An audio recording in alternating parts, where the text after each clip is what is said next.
Lara Croft was born into an old English family, the only child of Lord Richard Croft and Amelia Croft.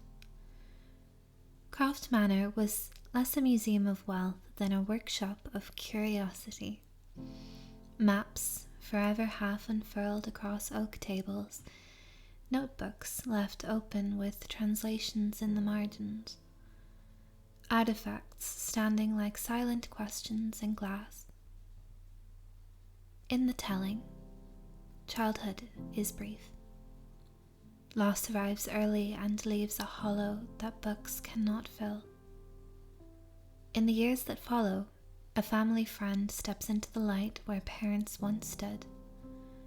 Conrad Roth, ex-Royal Marine, climber and adventurer, he becomes a kind of anchor, the one who teaches her to double-check knots and never trust a ledge that looks too easy, to measure distance with her eyes and risk with her breath, to keep moving when there's nothing else to do.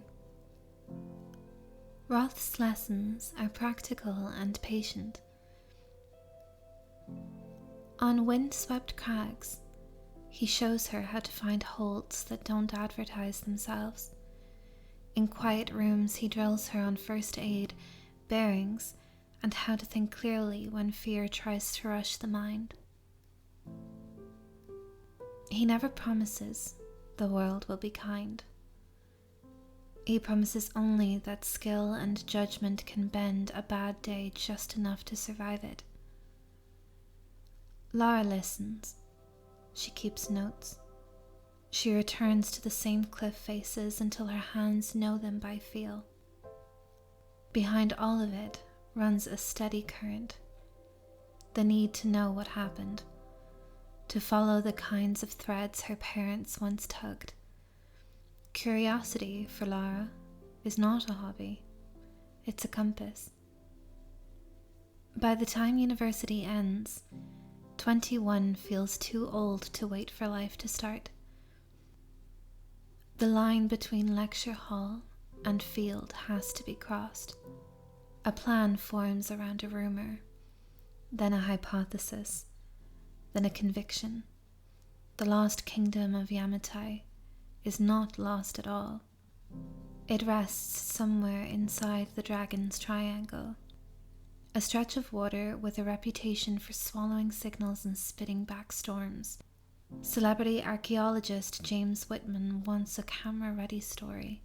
Lara wants the truth. Her closest friend on the crew, Samantha Nishimura, carries a family legend of Yamatai's Sun Queen Himiko. And that story threads neatly into Lara's research. When Lara argues to change course, to push deeper into the triangle, the room divides. Some call it bold, others call it reckless. Roth watches her make her case, gouging the steel in her voice, then backs her play. The research vessel Endurance cuts towards weather like a dare. Seas rise, wind lashes the deck, monitors flare with warnings. The night becomes noise and motion until the hull trembles and the world comes apart. Water swallows the rails. The lights go in jerks. The horizon tilts into chaos. In the last clear moment, voices search for each other across the roar. Then, the ship tears, and everyone is flung into the dark. When Lara wakes, it is to silence that isn't truly silent. Drip, drip, water. A rope's tired sway. Her own pulse loud in her head. Pain is information. She files it and moves.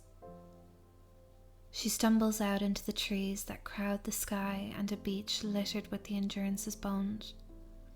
There are footsteps that don't belong to her or the crew. There are signs of older camps, older fires. The island is occupied, and not by one kind of survivor. Before there is time to gather, she is seized and must wrench herself free, proving a lesson Roth taught her without words. When you choose to live, you must choose it with your whole body. She learns fast because the island offers no alternative. A makeshift bow, a rationed match. She triangulates the position of others by smoke, by echoes, by luck that doesn't feel like luck. One by one, faces from the endurance emerge. Roth, grim and focused. Raiz, the mechanic whose competence is a refuge. Jonah, big-hearted and steady. Grim, old enough to grumble and brave enough to go first. Alex, all curiosity and smarts. And Whitman, brittle and smiling too hard. They needed to get a signal out. Lara volunteers to climb where the wind hurts and the rocks won't forgive a mistake. She reaches a radio tower that should have been a dream and wrestles life out of dead equipment, sending a message that hums through distances too wide to imagine. A distant voice answers, and a rescue plane pivots towards them. For an instant, hope is real enough to touch. Then, the sky turns against them. Clouds muscle in, lightning draws hard lines, wind takes the plane in both hands and breaks it. Wreckage falls flaming into trees that never meant to burn. The pattern is clear. The island is not merely remote, not merely cruel. It is bound. There are rules here that the weather obeys. Lara begins to trace them through shrines carved into stone and altars kept long past the time anyone should care. Everywhere, the name Himiko. Everywhere, devotions to a queen whose reach refuses to end where her life did. Not everyone on the island is searching for a way out. A man named Matthias has been here a long time and learned how to survive by making himself the answer to other people's fear.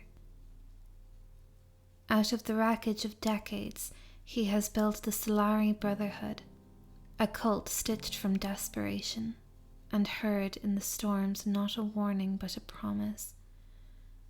The storms are not random. They defend Yamatai, and the key to stopping them, or mastering them, lies with the Sun Queen spirit. On a bad day, a rumor is enough.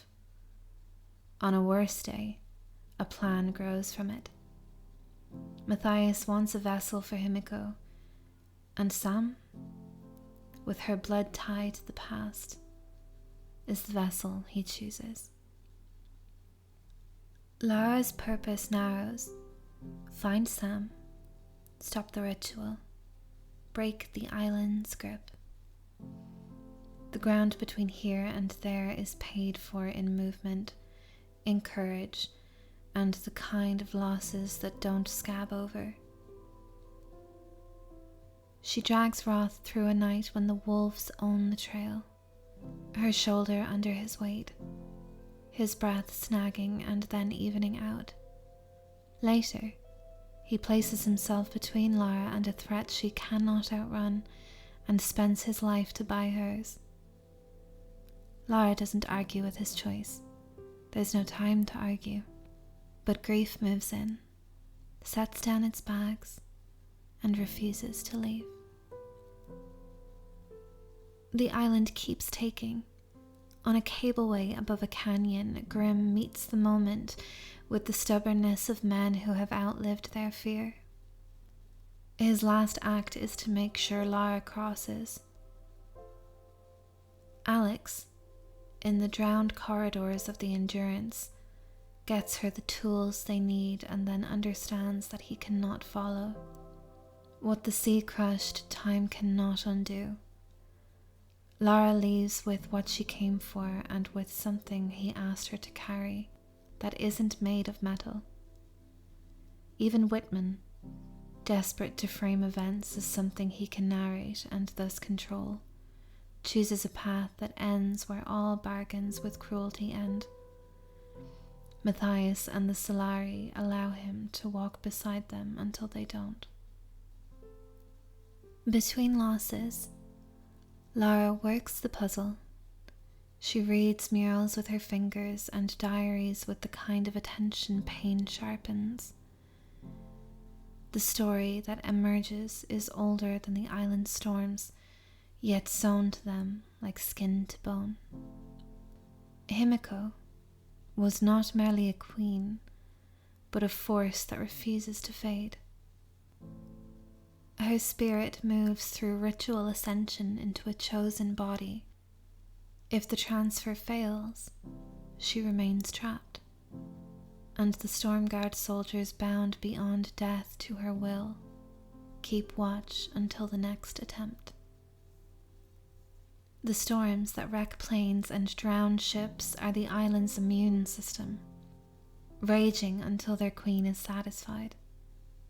Matthias has spent years testing faith against weather and learned the same lesson over and over. No one leaves until Himiko is made whole. This time, he has a vessel who belongs. The path into the mountains is a spine. Monastery walls show their age in places that never see sun. The air smells of old incense and rain that cannot find the floor. Lara moves through it like a blade through cloth, cleanly and with purpose. The Stormguard do not tire. They do not negotiate. They are the last sentence in a language she is only beginning to understand, and she reads them by surviving them. Every chamber brings another measure of doubt that she pushes aside because there is no room for it.